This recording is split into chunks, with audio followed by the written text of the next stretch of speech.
தமிழக அரசின் கால்நடைத்துறை வேலைவாய்ப்பு பற்றி நம்ம இந்த வீடியோவில் டீட்டெயிலாக பார்க்கலாம். தமிழக அரசின் கால்நடைத்துறையில் காலியாக உள்ள 731 வெட்டினரி அசிஸ்டன்ட் சர்ஜன் பணிகளுக்கான அஃபிஷியல் அனௌன்ஸ்மெண்ட் கொடுத்துருக்காங்க. பணியிடத்தை பொறுத்த வரைக்கும் வெட்டினரி அசிஸ்டன்ட் சர்ஜன். மொத்த காலிப்பணியிடங்கள் 731. சம்பளத்தை பொறுத்த வரைக்கும் 56,100 2,05,700 ரூபாய்.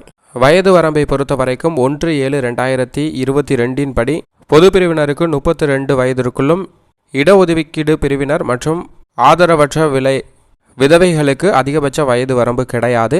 கல்வி தகுதியை பொறுத்த வரைக்கும் கால்நடை பிரிவில் PVS முடித்தவர்கள் விண்ணப்பிக்கலாம் அப்படிங்கிறத தெரிவிச்சிருக்காங்க. 10ஆம் வகுப்பில் தமிழை ஒரு பாடப்பிரிவாக தேர்ந்தெடுத்து படித்தவர்கள் மட்டும் விண்ணப்பிக்க முடியும் அப்படிங்கிறதையும் குறிப்பிட்டிருக்காங்க. பதிவு கட்டணமாக 150 ரூபாயும், தேர்வு கட்டணம் 200 ரூபாயும் செலுத்த வேண்டும். இடஒதுக்கு பிரிவினருக்கு கட்டணம் எதுவும் கிடையாது. இந்த ஜாபுக்கு விண்ணப்பிப்பதற்கு அஃபிஷியல் வெப்சைட் tnpc.gov.in என்ற இணையதளத்தில் விண்ணப்பிக்கலாம். விண்ணப்பிப்பதற்கு கடைசி நாள் டிசம்பர் 17.